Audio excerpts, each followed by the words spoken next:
Então, pessoal, para a gente dar continuidade no nosso curso específico aqui de ciência de dados, a gente vai para a aula 3, tá? Na nossa aula 3, especificamente, a gente tem esse breve roteiro aqui, é uma aula que eu considero que ela não é extensa, porém é uma aula muito importante porque a gente vai trabalhar com alguns operadores, algumas estruturas lógicas que a gente depende muito na construção de alguns programas.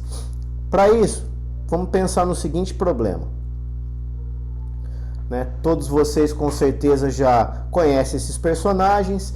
E aí Shrek, ele por vezes ele tem que executar uma sequência repetida de ações por conta da Fiona, tá? E como a gente sabe, um dos elementos que a informática nos ajuda, a linguagem de programação e os programas que a gente executa é automatizar tarefas que sejam repetitivas. Então, o que acontece?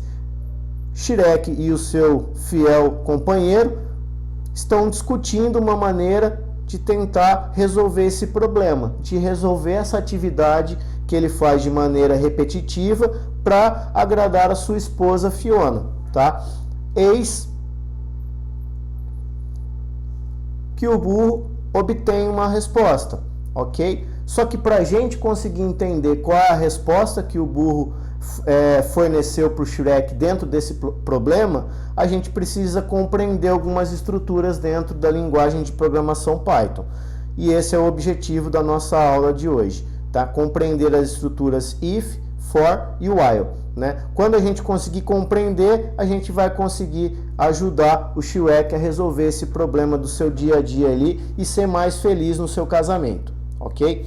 Então, basicamente, para a gente conseguir entender aquelas expressões, a gente vai passar por o que a gente fala, a gente chama de expressões booleanas. Na aula anterior, a gente viu como consultar o tipo de uma variável e o tipo poderia ser um tipo booleano. Tá? O que é uma expressão booleana? Eu vou pedir para que a minha máquina ela compare alguma coisa ou algumas coisas. E a partir disso ela vai retornar para mim se aquela comparação é verdadeira ou se aquela comparação é falsa.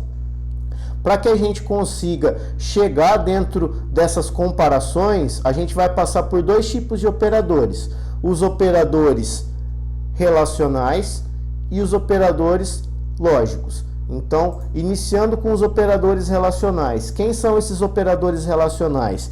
São os operadores de comparação, se é igual, se é diferente, maior, menor, maior igual e menor igual. Então, especificamente, eu acho que os únicos que são diferentes do que a gente visualiza mesmo são esses dois primeiros, que para eu usar um operador relacional não basta colocar um único símbolo de igual, eu tenho que colocar dois símbolos de igual. Do mesmo modo, quando for diferente, a gente vai pôr uma exclamação e um igual. Então, para treinar especificamente isso, vamos lá. Eu já coloquei aqui três variáveis, a variável x, a variável y e a variável z, e já atribuí alguns valores para ela. E eu quero obter o resultado dessa comparação, desta expressão. Então, eu vou exibir aqui, print. Já vou mostrar aqui para vocês também uma nova maneira, que eu não comentei na aula anterior também, de exibir, um print aliado com operações e aliado com algumas variáveis, tá? Eu vou mostrar aqui para vocês como que a gente pode fazer. O que eu quero fazer então? Eu quero pegar um primeiro valor, quero fazer o que com esse primeiro valor? Eu quero verificar se ele é igual a um segundo valor e eu quero fazer o que? Eu quero fornecer a resposta. Quero fornecer a resposta, que é um próximo valor. O que acontece? Tudo que está dentro dessas aspas dupla aqui,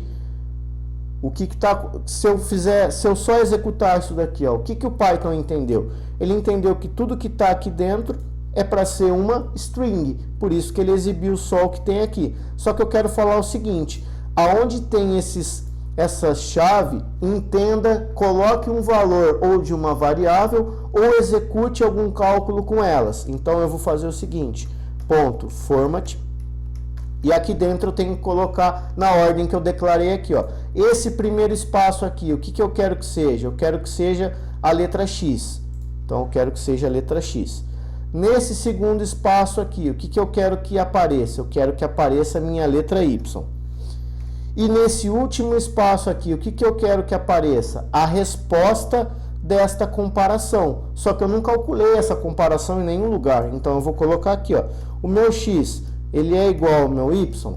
Aí agora, na hora que eu exibir, o que acontece? Aqueles espaços que estavam apenas com a chave que o Python tinha entendido que era apenas uma string, agora ele entende que eu vou colocar valores lá dentro. Então, no primeiro espaço ele colocou o valor do X, no segundo espaço ele colocou o valor do Y.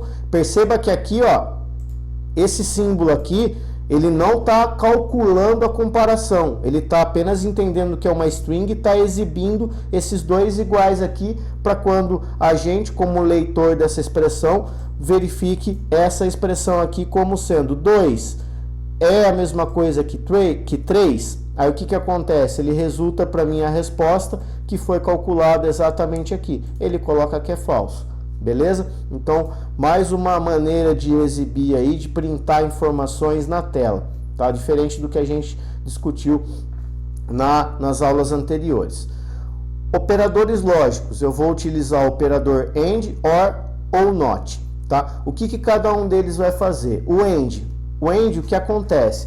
Para o resultado de uma expressão booleana que tenha o AND ser verdadeira, todas as expressões de comparação têm que ser verdadeiras também. Então eu te dou uma expressão e uma segunda expressão. Se essas duas expressões forem verdadeiras, o resultado também será, tá?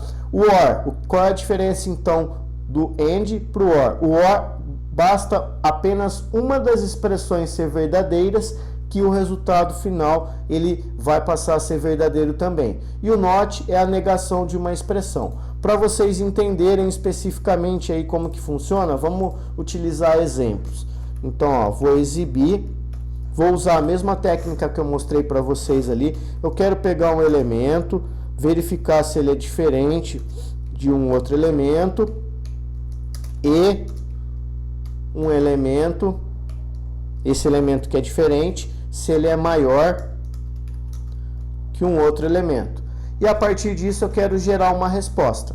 Então, a partir disso, aqui, ó, esses dois pontos não tem significado para efeito de cálculo nenhum, tá? Esses dois pontos é apenas eu quero falar que ali na frente vai ter uma resposta. Eu poderia ter colocado isso daqui, ó.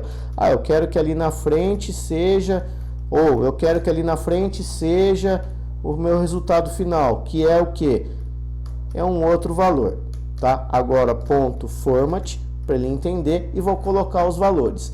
Então, eu quero verificar se um primeiro valor é diferente de um segundo e também esse valor que é diferente é maior do que um segundo e exibir a minha resposta, tá? Então, eu vou pegar aqui, ó, o meu X, ele é diferente do meu Y, ele vai computar isso e deixar isso armazenado. E o meu X, ele vai ser maior que o meu Y, é isso que eu quero fazer. Meu X é maior que o meu Y, beleza. E eu quero gerar a minha resposta. Só que em nenhum lugar foi computado esse cálculo para que exiba a resposta. Eu vou colocar ele aqui, tá? Então, o que eu quero fazer? A primeira comparação que eu quero fazer. O meu X, ele é diferente do meu Y? AND. O meu X, ele é maior do que o meu Y? Então, se isso daqui for verdade e também isso for verdade, o resultado que vai ser exibido aqui vai ser true. Caso contrário, se uma dessas duas afirmações for falsa, o resultado final é falso. Então, ó, 2 é diferente de 3? Isso é verdade. Beleza, eu já tenho uma afirmação verdadeira. E 2 é maior do que 3? Eu já tenho uma que é mentirosa. Então, isso aqui é falso.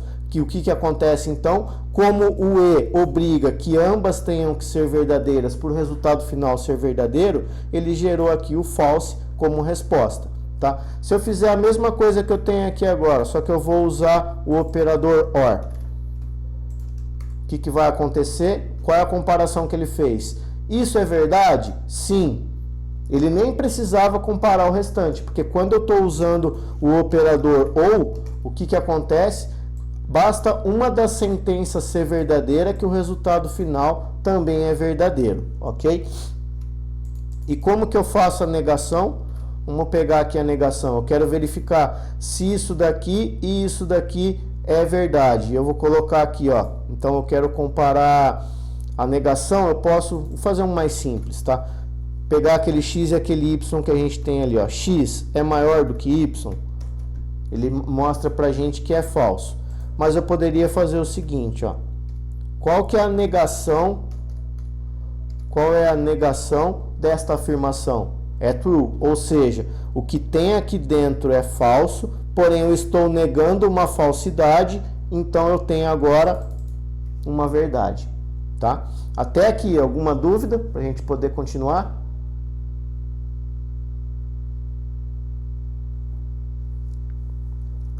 Beleza, a gente vai então agora para o condicional if, tá? Se você já programa em algum outro tipo de linguagem, a ideia é exatamente a mesma, tá? O que é o if?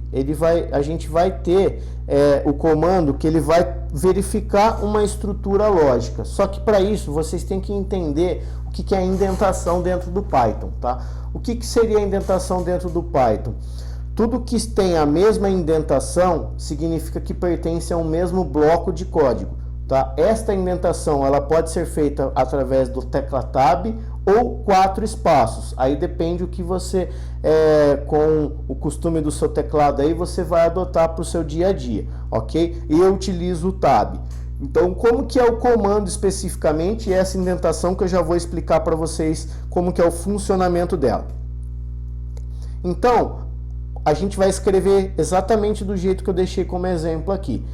Eu vou colocar o comando if, uma condição que vai ser analisada, 2 pontos. Se essa condição, a análise dessa condição gerar uma verdade, ele vai executar os comandos que estão indentados aqui abaixo. Caso contrário, não vai acontecer nada, tá? Então vamos lá. E aí eu posso utilizar o else e o elif para fazer mais procura, para eu procurar ter uma estrutura de código que eu consiga passar pelo primeiro, caso contrário, se não for, vai para um segundo nível, se não for, vai para o próximo e assim por diante. Eu vou mostrar através do exemplo aqui, pode ser que você e você vai ter a capacidade de compreender melhor, tá? Então, eu vou mostrar aqui também ao longo das nossas aulas eu vou dando algumas dicas, tá? Então, como eu mostrei ali em cima, como que eu posso printar misturando a parte de texto com valores e cálculos, aqui eu vou mostrar para vocês como que eu posso fazer com que o usuário digite alguma coisa. Então, o que o usuário vai digitar, eu espero que seja, eu já vou transformar num número do tipo float e eu vou usar o input. Então, input, e eu quero que a pessoa coloque aqui o valor da letra X. X vale, e do mesmo modo eu vou pedir para ela fazer o Y e vou pedir para ela fazer o Z. Então, o meu Y e o meu Z. Z e o meu Y. Quando eu executo essa célula aqui, então abre uma caixa que o usuário vai ter que digitar quais são os valores. Então, o que eu vou fazer aqui? Eu vou botar, por exemplo, 2 para X, 3 para Y e 3 para Z também. Acho que eram os mesmos valores, mas mesmo que se não for, tá? Eu quis mostrar para vocês aqui como que a gente pode ter a interação com o usuário. Então, eu vou fazer essa primeira estrutura aqui. Então, eu quero o seguinte, ó. Se o meu X ele for igual ao meu Y, eu quero que aconteça o quê? Perceba, ó, que o meu cursor agora, ó, o que é a indentação? É o quão distante ele está da onde está a minha estrutura if. Então, o meu if está colado aqui na minha célula. Se eu vier para baixo e der um tab, eu estou indentado agora. Ou se eu tivesse dado 4 espaços, eu estou dentro da indentação. Então, se isso daqui for verdade, o que está no alinhamento de um tab aqui, o que vai acontecer? Vai ser executado. Então, se o meu X for igual ao meu Y, eu quero que seja exibido a frase, quero que seja exibido X é igual a Y. Aí eu vou executar. Ele não exibiu nada. Por que ele não exibiu nada? Porque ele nem entrou aqui dentro. Ele não entrou aqui dentro desse laço, tá? Por quê? Porque essa resposta é falsa, porque o meu x vale 2 e o meu y vale 3. E se eu quisesse fazer outras comparações, como que eu posso fazer? Se o meu x é igual ao y, deixa eu colocar a mesma estrutura que tem aqui em cima, para ficar mais fácil. Se o meu x for igual ao y, faça isso. Só que eu quero falar, se não for, exiba outra coisa. Então, se não for, eu uso else. Então, perceba o seguinte, ó. If, o que está identado dentro dele é esse print. Quando eu pego else, não está dentro da indentação daquele if. Eu já comecei uma próxima. Então, dentro desse else agora, o que eu vou ter como indentado? Eu quero que print que o quê? O meu x é diferente de y. E eu vou executar. Aí eu executei, então aqui, como aqui não foi verdadeiro, ele veio para a próxima. Como aqui foi verdadeiro, ele exibiu o que está identado aqui dentro. Ok? Eu poderia ter mais coisas aqui dentro, ó, para a gente testar o que é a indentação. Ó. Então, ele printou isso e printou isso, ok? Então, significa que tudo que está aqui dentro, se a gente fosse usar uma linguagem que pode ser que não seja adequada, está subordinado a esse else aqui. Ou seja, ele está identado dentro desse else, ok? Então, agora, o que eu escrevi aqui em Python é muito interessante. Isso daqui é a estrutura de quando eu aprendi a minha primeira linguagem de programação, ela também era assim. Só que Python a gente pode escrever tudo que eu tenho aqui em uma única linha. Então, o que eu quero fazer? Eu quero fazer o seguinte, ó. Eu quero printar alguma coisa. Eu quero printar o quê? Eu quero printar exatamente isso daqui, ó. Eu quero printar exatamente esta frase. Caso a afirmação x igual a y seja verdadeiro. Caso contrário, eu quero printar isso daqui.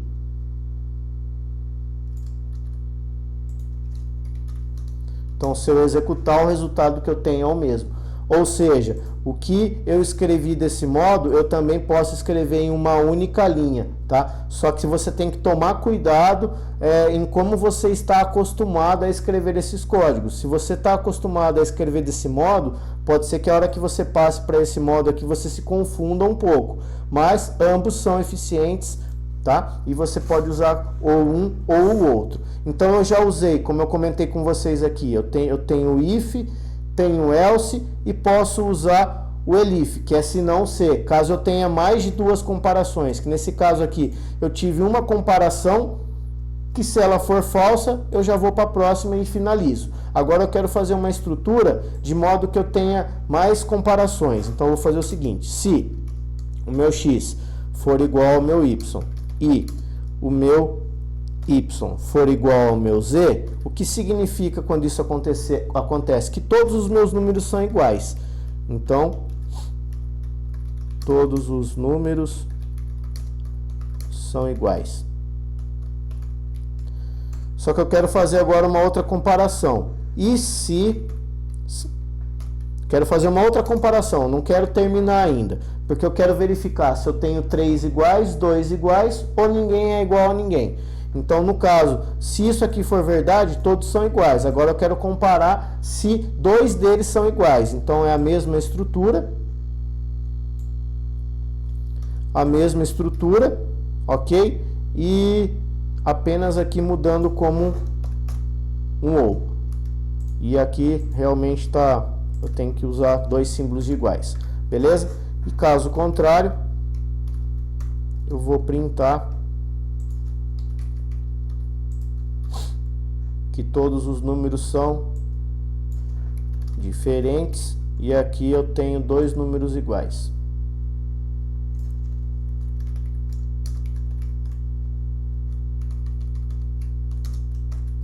Então, que aqui ó, temos dois números iguais. Será que isso é verdade? Vamos voltar aqui. Meu x é 2, meu y é 3 e meu z é 3. Então eu tenho dois números iguais. Se fosse tudo igual, o que ia acontecer? 2, 2, 2.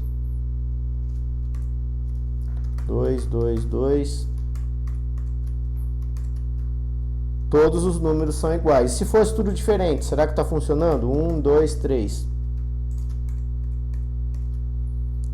todos os números são diferentes. Então, basicamente, a gente fez uma estrutura aqui, utilizando os conhecimentos que a gente verificou até agora, né? Usando operadores, tanto esse tipo de operador quanto esse tipo de operador, e usando a estrutura if, elif, else e a nossa indentação, que é muito importante, ok? Agora a gente vai para a parte de interação, que é para ajudar o nosso amigo Shrek, ok? Que é o quê? O que iterar significa? É eu executar uma sequência de passos por alguma quantidade específica de vezes, tá? Ou até que eu tenha alguma quantidade de elementos suficientes. E para isso, a gente vai aprender dois comandos aqui, o for e o while. Então, o for, o que o for vai fazer? Ele vai conseguir iterar dentro de qualquer tipo de sequência. Lembra, o que são sequências? Uma tupla é uma sequência, uma lista é uma sequência, uma string é uma sequência. E como que vai funcionar? Eu vou pegar o seguinte, ó, for, o valor em sequência. O que significa? Para um valor dentro dessa sequência, execute esse bloco de código que está identado dentro desse for. Então a gente vai fazer os testes específicos para vocês verificarem que ele funciona em qualquer tipo de sequência. Então vamos fazer o seguinte, eu quero fazer um for, eu vou usar então primeiro uma lista. Deixa eu criar uma lista nova aqui. Então eu vou colocar aqui números menores, quero números primos menores que 10. Então, e aí vai ser uma lista. Então, 2, 3, 5, 7. Beleza. O que eu quero fazer? Imprimir um por vez, apenas isso. Então, para P é o que aqui? É o nome qualquer que eu estou dando. Para um valor P, que ele vai procurar na onde esse valor? Ele vai procurar lá nos números primos. O que eu quero fazer? Eu quero printar exatamente o valor de P. Então, o que isso daqui está fazendo? Pega o P, então ele vai percorrer toda essa lista. Quem é o primeiro P lá dentro? É 2, ele vai printar 2. Quando ele passar, ele passou a primeira vez, aí ele volta. A segunda vez, ele vai para quem? Ele vai por 3 e assim por diante. Então, quando eu executo, ele imprimiu a primeira vez o 2, o 3, o 5 e o 7, assim por diante. Então, eu consegui criar um iterador dentro de uma sequência, e essa sequência especificamente está sendo uma lista. Eu também consigo fazer a mesma coisa dentro de uma tupla, por exemplo. Se aqui fosse um parênteses, eu só troquei agora o colchete por um parênteses. O que acontece? O que era uma lista passou a ser uma tupla. Ele executa do mesmo modo, tá? Agora eu vou fazer aqui uma lista, por exemplo, lista de padaria. Vou colocar alguns itens aqui que vão ser comprados na padaria. Obviamente pão, comprar leite,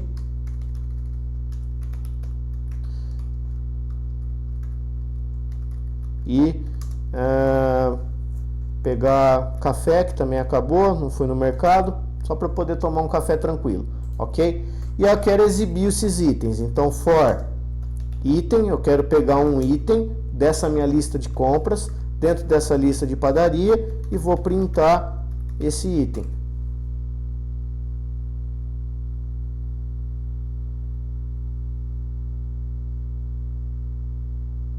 Aqui faltou o operador in.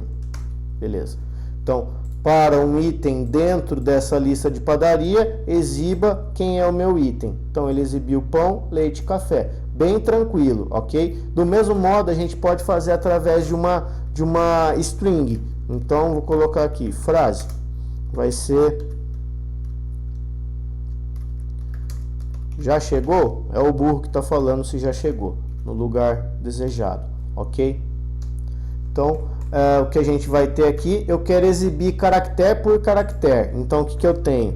For caractere que está dentro da minha frase, exiba o meu caractere. E ele vai exibir caractere por caractere. Lembre-se, o espaço aqui, ó, ele considera como sendo um caractere também, ok? Então, ele usou aqui o espaço e exibiu tudo. Agora, a gente consegue fazer isso dentro de um dicionário? Então, ó, a gente fez dentro de tupla, lista, string. Vamos testar através de dicionário agora. Então, eu vou colocar aqui, ó, um dicionário, que eu vou fazer uma reunião de amigos. E vou comprar alguns itens. Então eu vou comprar pizza, vou comprar 10. Vou comprar refrigerante, vou comprar 5. Vou comprar suco para o pessoal que não toma refrigerante, 3. E vou comprar chocolate de sobremesa. Chocolate, vou comprar 5. Ok? Então, eu criei o meu dicionário aqui. Lembre-se, chave, valor, chave, valor, chave, valor, chave, valor. E assim por diante, ok? O que a gente vai fazer aqui então, ó? Agora eu tenho um dicionário. Então, lembra que o dicionário ele não eu não tenho a indexação dele através do posicionamento, e sim da chave da chave, tá? O que eu vou fazer então aqui? Eu quero pegar a minha chave e o meu valor, que estão aonde? Estão dentro desse dicionário de reunião. Só que se eu fizer isso daqui, ó, vamos ver o que vai acontecer.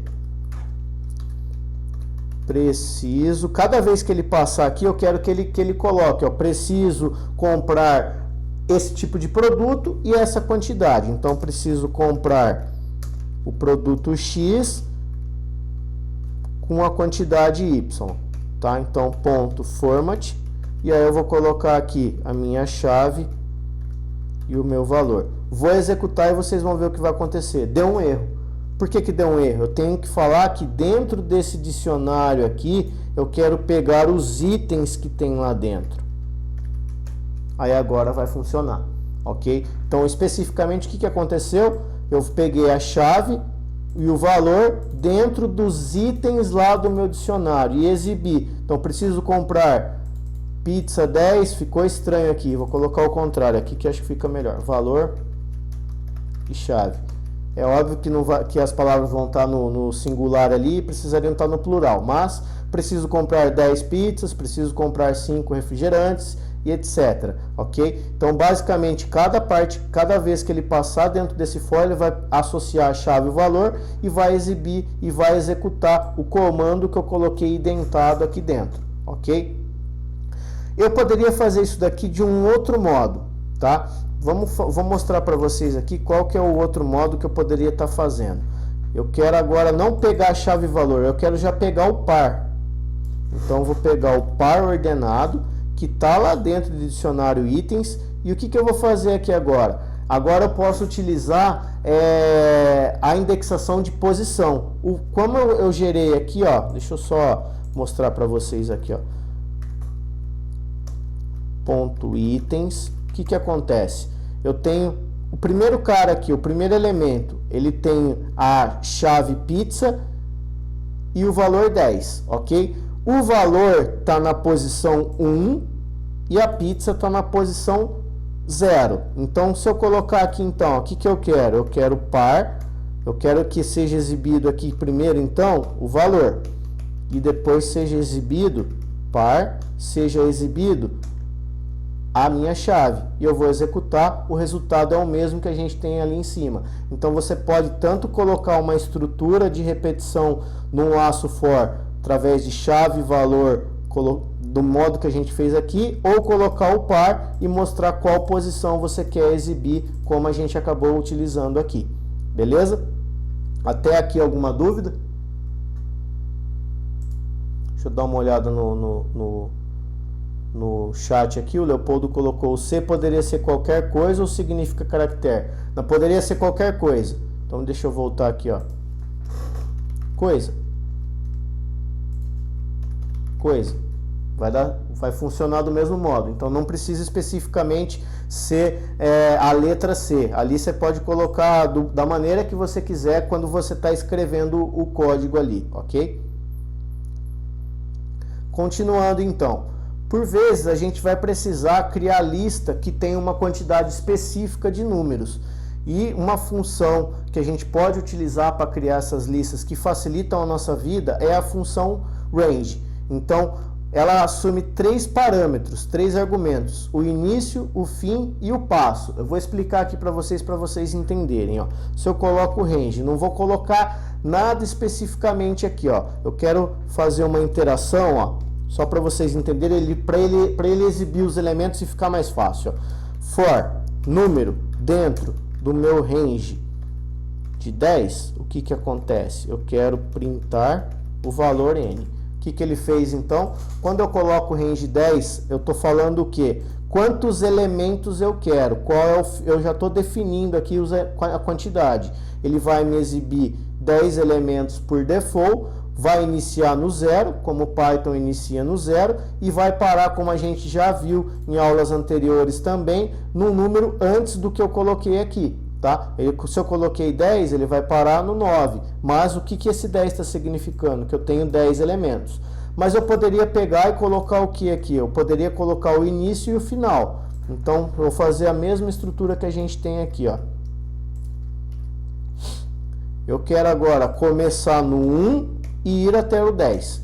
Então, o que ele faz? Opa, ele não foi até o 10. Então, o que esse 10 ele significa? Ele significa até onde a gente vai, não é a quantidade de elementos, como eu falei ali em cima para vocês. Eu quero exibir até o 10 mesmo. O que eu tenho que fazer aqui? Botar o 11. Então, ele começa em 1 e vai até o 10. E o que significa esse passo? Tá? Vou mostrar para vocês agora o que significa o passo. Eu vou aumentar aqui, eu vou botar até 20. Então, vai começar em 1. Vai até o 20, só que eu quero caminhar de 2 em 2. O que acontece? Então, ele pegou o 1, depois ele pegou o 3, depois ele pegou o 5, depois ele pegou o 7 e assim por diante, ok? Então, aqui eu coloquei o início, o término e de quantos em quantos eu vou. Se eu colocasse aqui, ó, 0 a 20 de 2 em 2, o 20 estaria incluso? Pensa um pouco.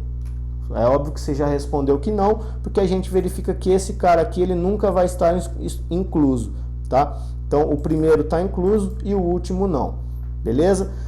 Isso daqui é importante para algumas situações que a gente necessite criar uma lista grande de números. Por exemplo, eu queria todos os números pares menores que 100. Para eu não ter que ficar digitando, eu poderia pegar e fazer isso daqui, ó. Então, eu peguei e tenho todos os pares menores que 100 aqui, sem eu ter que digitar um por um, ok? Então, é uma maneira da gente executar a criação de elementos aqui, usando a função range. Agora, a gente vai para o último comando da aula, para que a gente possa resolver o problema do Shrek, tá? Então, o que o comando while faz? A gente lembra que a gente verificou que a gente iria ver duas estruturas de iteração, a gente ia ver o for e o while. O for a gente acabou de verificar e usou e expliquei como que funciona a função range para vocês criarem elementos ali que podem ser utilizados dentro de uma estrutura for, ok? E agora a gente vai ver como que funciona o while. Então, o while, o que ele faz? Enquanto o teste que estiver aqui for verdadeiro, ele executa o bloco que está aqui identado. Quando isso for falso, ele vai parar, ok? Então, eu posso usar o else também, assim como a gente usou lá no if, eu posso usar o else dentro de uma estrutura while, tá? Então, vamos ver como que funciona. Basicamente, então eu vou mostrar uma técnica que por vezes a gente precisa em programação, que é criar um contador. O contador ele vai começar em 0 e aí eu vou fazer o seguinte, ó, while, enquanto esse contador for menor ou igual a 10, faça o que? Exiba o valor desse contador. Então, ó, eu venho, eu executo essa primeira linha. Quanto vale o contador? Vale 0. Eu venho aqui para baixo. Enquanto o contador for menor ou igual a 10, faça 0 é menor ou igual a 10? Sim, ele vai exibir o valor 0. Só que aí agora o que vai acontecer? Se eu não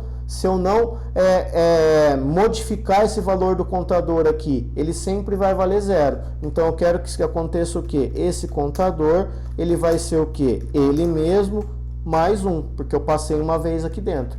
Aí eu vou executar. Aí o que ele faz? Enquanto esse contador for menor ou igual a 10, ele executa. Então 0, 1, 2, foi até o 10. Aí ele parou a estrutura de repetição, ok? Eu poderia usar também, como eu comentei com vocês ali, o else. Então eu quero fazer isso daqui, else, e falar que acabou. Print. fim. E aqui eu já vou mostrar para vocês uma nova maneira de escrever isso daqui, ó. Quando você faz uma variável, vai ser ela mesma mais outro valor, eu posso falar assim, ó, essa variável mais igual a 1. Ou seja, o que esse mais igual a 1 está falando? Exatamente o que eu tenho aqui, ó, que vai ser ela mais 1. É uma nova forma de escrever essa mesma expressão aqui. Então, o que eu tenho? Ele ele executou isso daqui enquanto isso daqui era verdade. Quando isso foi falso, ele foi para a linha de baixo, né? Eu usei um else e ele exibiu o final da nossa história, beleza? Mas por vezes, o que acontece? Dentro dessa estrutura aqui, ó, só para vocês entenderem, se eu fizesse isso daqui, ó, o que aconteceu aqui? Eu entrei num loop infinito. Como que você sabe disso? Se você olhar aqui, ó, um indicativo para vocês começarem a entender como que funciona o Jupyter também, enquanto tem essa estrelinha aqui, ó, significa que está executando a célula. Então a célula está sendo executada infinitamente aqui, ó. Está sendo exibido zero, porque eu não atualizei os valores. Então eu vou parar essa execução, clicando aqui em Stop. Parei, beleza? E vou voltar ao código que eu tinha aqui. E aí ele pegou e executou normalmente. Mas às vezes em um programa você depende de informações externas. Quando você está construindo um software, às vezes você pega informações via streaming ou pega uma informação que o usuário está colocando e a gente entraria naquele loop infinito ali caso a gente não tivesse essas instruções para nos auxiliar. Então eu vou passar aqui 3 instruções, que é o break, o continue e o pass. Qual é o significado de cada uma delas? O break, ele vai interromper o loop completamente e parar a execução. O continue, ele vai ignorar o loop antes de continuar. E o pass, ele vai ignorar o fator externo. Para ficar mais fácil, eu vou colocar um exemplo aqui para vocês entenderem.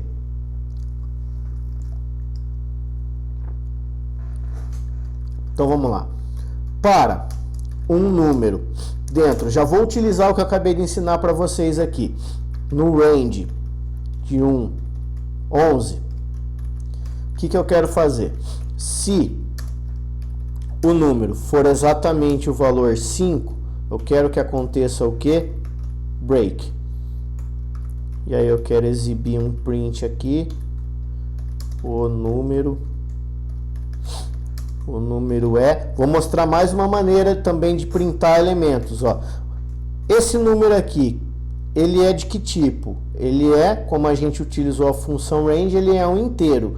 Então eu quero transformar a parte de texto desse número. Ou seja, eu estou pegando essa string concatenando com o que eu acabei de transformar numa string também. E depois eu quero exibir print fim do loop. E vou executar. Dá um espaço aqui para ficar melhor. Então, ó, o número é 1, então esse range aqui, ó, só para vocês lembrarem, né? O que esse range gerou, né, do 1 ao 11? Ele gerou 1, 2, que vai até o 10. É isso que ele está fazendo, ok? Então, o meu for, ele está usando do número 1 até o 10. Então, o número aqui, num, na primeira passagem do meu for, ele vale quanto? Vale 1. Se o número for exatamente 5, break, ou seja, saia desse loop. Então, na primeira vez que ele passou, valia 1, não era. O que ele fez? Ele veio aqui, exibiu quem era o número e voltou para o próximo. Aí atualizou. Quem é o próximo? 2. 2 é o 5? Não. Então, continuou. Foi. Quando ele chegou com essa resposta que sendo verdadeira, o que ele fez? Ele interrompeu o loop. Como o loop está aí, isso daqui, a nossa estrutura if e o print está identado dentro do loop, quando o loop for foi interrompido, ele executou a próxima linha, que é fim do loop. Então ele não exibiu o 5, porque a gente usou o break, e foi o fim do loop. Vou fazer, para ficar mais rápido aqui, fazer a mesma estrutura, colocando apenas o continue aqui. O que acontece, ó? Ele fez a mesma ideia, tá? Só que a hora que foi 5, o que ele fez? Quando for o 5, continua. O que é continua? Ele não executou mais nada que estava aqui embaixo da indentação e foi para o próximo loop, que é o 6. Perceba que ele não imprimiu o 5 aqui, ó. Se ele não imprimiu 5 é porque ele não executou essa linha de comando. Ou seja, tudo que tivesse escrito aqui embaixo, estivesse identado dentro do for, ele não iria executar, ok? Por quê? Porque ele pediu para continuar. Então ele veio, voltou aqui e foi 6, 7, 8, assim por diante. Se eu colocar agora a última estrutura que a gente tem, como eu comentei aqui, ó, break, continue e pass. Se eu colocar o pass agora, o que é que vai acontecer? O que acontece?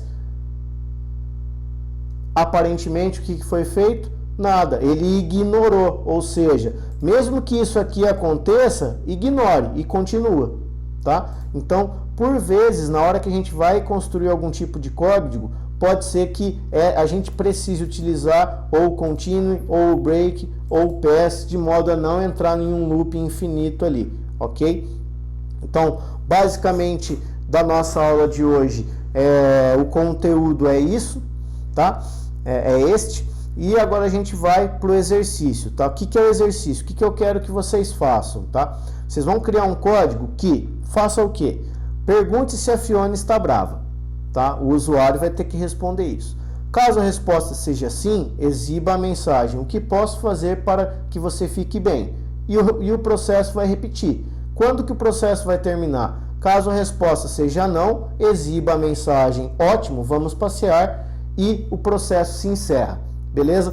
Basicamente aí, o que a gente vai ter, vou mostrar aqui para vocês como que o que eu coloquei para rodar aqui especificamente.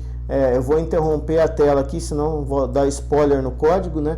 Vou interromper a tela e vou mostrar para vocês ele rodando, para vocês entenderem como que funciona.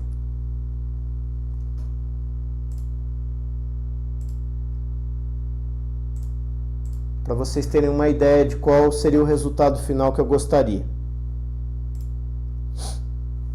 Então, ó, perguntou para o usuário: você está brava? Ela vai responder sim. Eu vou colocar um S aqui, sim. Aí ele pergunta: o que posso fazer para que você fique bem? Aí ele vai, ela responde, ele executa aquilo, volta e: você está bem? Aí ela responde: você está brava? Sim. O que posso fazer? Você está brava de novo? Sim. Você está brava? Sim. Você está brava? Sim. E assim por diante. Perceba que eu fiz o quê? Eu coloquei tanto uma letra única, a palavra inteira em minúsculo, só a primeira maiúscula, tudo em maiúsculo, só a primeira maiúsculo, e todos funcionaram, ok? Agora, você está brava? Ela vai responder que não. Ótimo, vamos passear. Beleza? Então, basicamente, essa daqui e aí eles passeando lá, tá? Então, basicamente, ele já respondeu e foi passear. Basicamente, isso daqui é para responder aquele problema inicial que a gente tinha especificamente, que o burro falou que saberia resolucionar, ok? Mas, onde a gente vai conseguir implementar isso? Suponha aquele que agora o Shrek é tecnológico, que ele consegue ter um sistema de mensageria, que ele consegue ficar trocando mensagens, e ele só vai até a Fiona quando ela estiver bem, para eles poderem passear, ok? Ele pode estar em qualquer localidade trocando mensagens ali, e ele não vai precisar controlar essas mensagens, tá? Automaticamente geraria um aviso para ele apenas das atividades que ele teria que fazer e caso ele fosse passear. Então, basicamente, esse aqui era o conteúdo que a gente ia discutir hoje, né? Agora a gente pode verificar alguma dúvida aí.